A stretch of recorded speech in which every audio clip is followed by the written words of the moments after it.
اعوذ باللہ من الشیطان الرجیم بسم اللہ الرحمن الرحیم لا تدرکہ الابصار وہو یدرک الابصار وہو اللطیف الخبیر، اسے نگاہیں نہیں پا سکتی۔ کیوں؟ هو اللطیف، وہ اتنا لطیف ہے، اتنا لطیف ہے، اتنا لطیف ہے کہ تمہاری نگاہیں اسے نہیں پا سکتی، نہیں دیکھ سکتی۔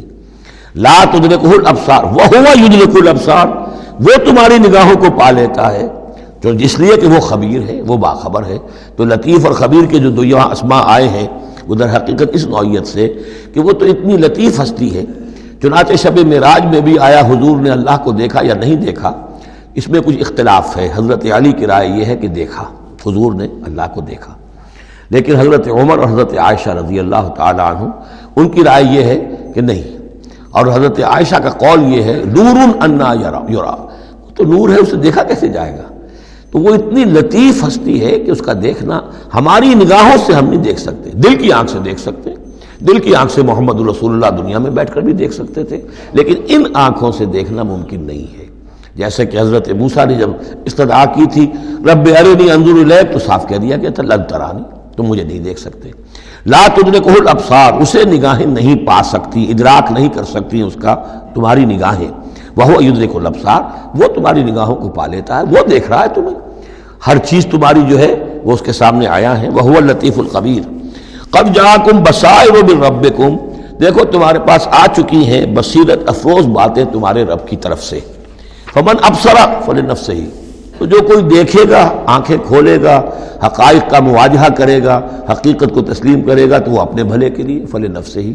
ومن عمی فعلیہا، اور جو کوئی اندھا بن جائے گا، آنکھیں بند کر لے گا، حقیقت کو نہیں دیکھنا چاہے گا کسی تعصب کی وجہ سے، ہردرمی کی وجہ سے، ضد کی وجہ سے، تو اس کا سارا وبال اس پر آئے گا۔ وما انا علیکم بحفیظ، اور بہرحال میں تمہارا کوئی نگران نہیں ہوں، میں تمہارے اوپر کوئی ٹھیکیدار نہیں ہوں، میں تمہاری طرف سے جواب دہ نہیں ہوں۔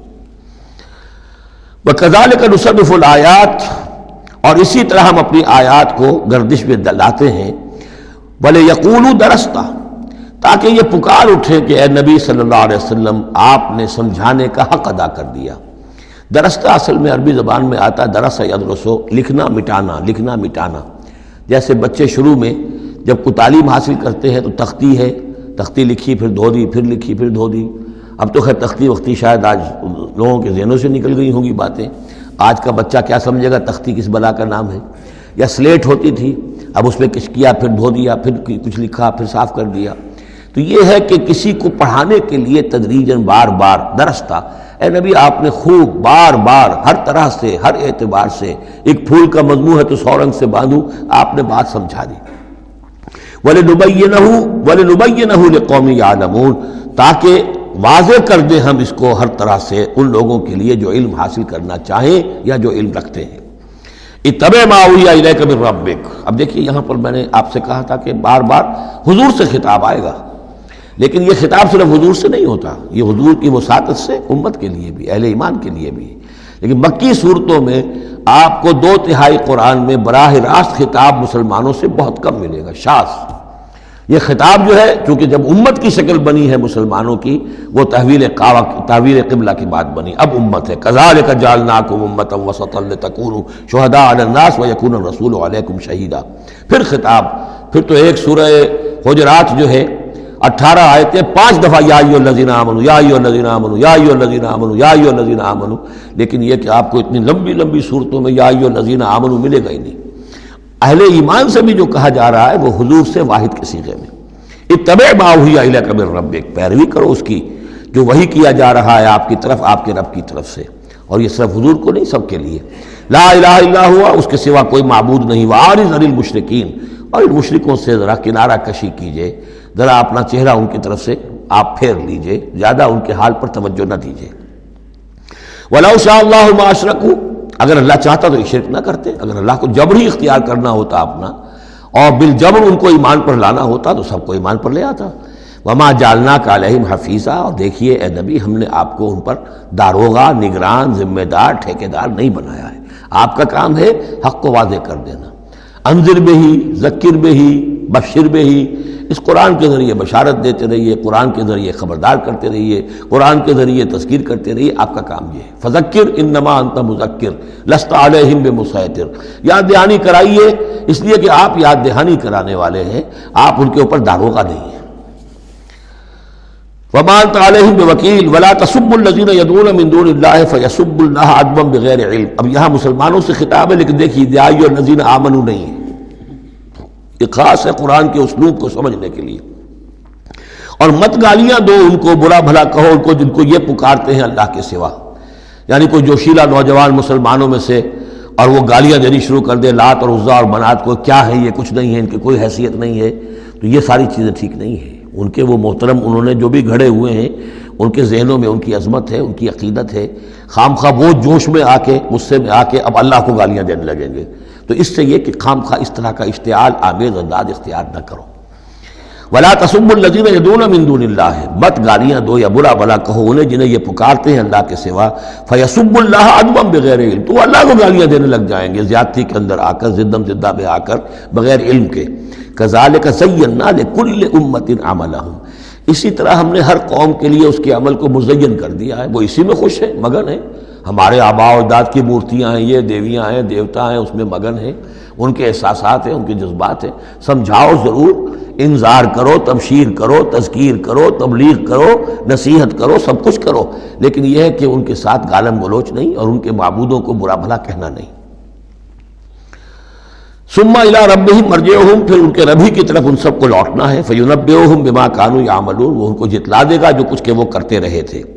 واقسموا باللہ جہد ایمانہم، اور وہ قسمیں کھا کھا کر کہتے ہیں، اب یہ وہی آ گیا جو عمود ہے اس سورہ مبارکہ کا، کچھ عرصے سے اس کچھ رکوعوں سے اس کا تذکرہ نہیں آیا تھا، اب پھر بڑے شد و مت کے ساتھ وہی بات، دکھاؤ ہمیں معجزہ، دکھاؤ ہم ایمان لے آئیں گے۔ کیوں نہیں دکھاتے معجزہ؟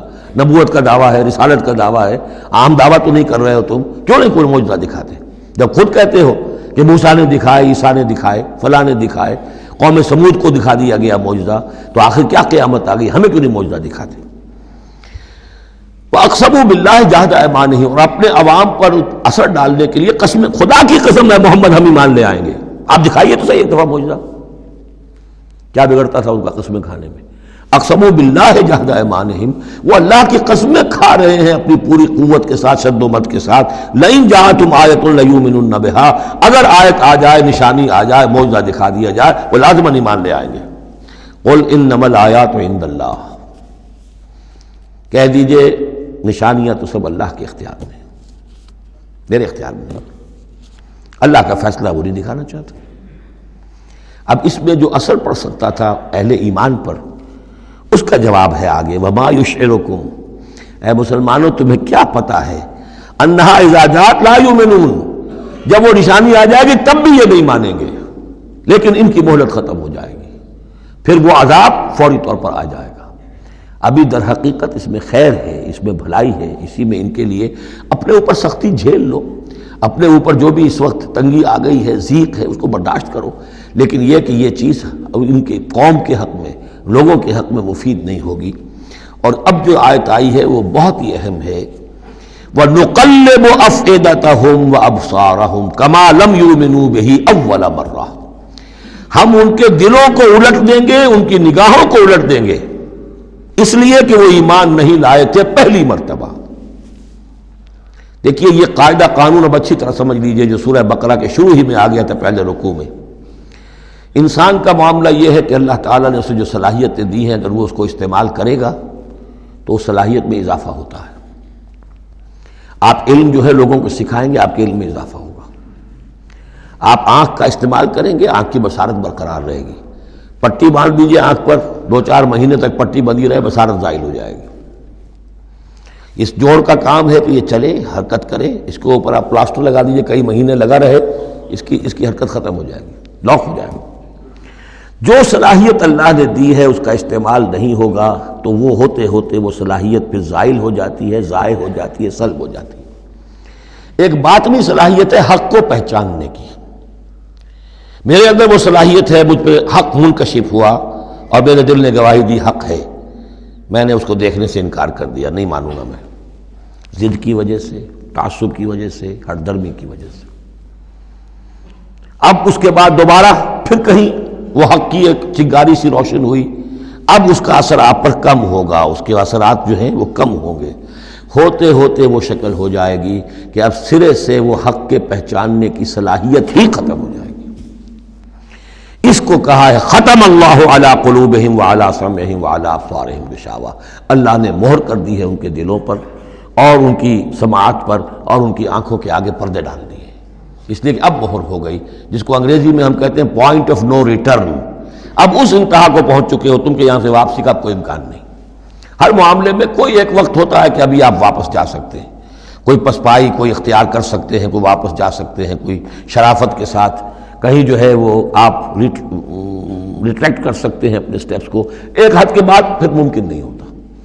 اسی کو یہاں کہا ہے کہ چونکہ جب پہلی مرتبہ حق ان پر منکشف ہو گیا، اللہ نے حجت قائم کر دی، حق منکشف ہو گیا، پہچان لیا ان کے دل نے، ان کی روح نے کہ بصیرت باطنی نے کہ یہ حق ہے، تو فوراً مان لیتے تو خیریت تھی، چونکہ انہوں نے نہیں مانا تو اب تو ہم ان کے دلوں کو الٹ دیں گے، 100 معجزے بھی دیکھ لیں گے تو یہ ایمان نہیں لائیں گے۔ وَنُقَلِّبُ أَفْئِدَتَهُمْ وَأَبْصَارَهُمْ، ہم الٹ دیں گے ان کے دلوں کو بھی، ان کی نگاہوں کو بھی، كَمَا لَمْ يُؤْمِنُوا بِهِ أَوَّلَ مَرَّةٍ، جیسے کہ وہ ایمان نہیں لائے تھے پہلی مرتبہ۔ وَنَذَرُهُمْ فِي طُغْيَانِهِمْ يَعْمَهُونَ، ان کو چھوڑ دیں گے اپنی سرکشی کے اندر بڑھتے چلے جائیں۔ یہی وہ لفظ آ گیا جو شروع میں سورہ بقرہ کے آ چکا ہے، باطنی اندھاپا جو ہے، ایک ہے عین میم یہ آنکھوں کا اندھا ہو جانا، ایک ہے عین میم ہے دل کا اندھا ہو جانا، ہم چھوڑ دیں گے یہ باطنی جو ان کی ذہنی نفسیاتی اور اخلاقی جو ان کی گمراہیاں ہیں اور جو اندھیارے ہیں ان میں بھٹکتے ہوئے چھوڑ دیں گے۔ صدق اللہ العظیم۔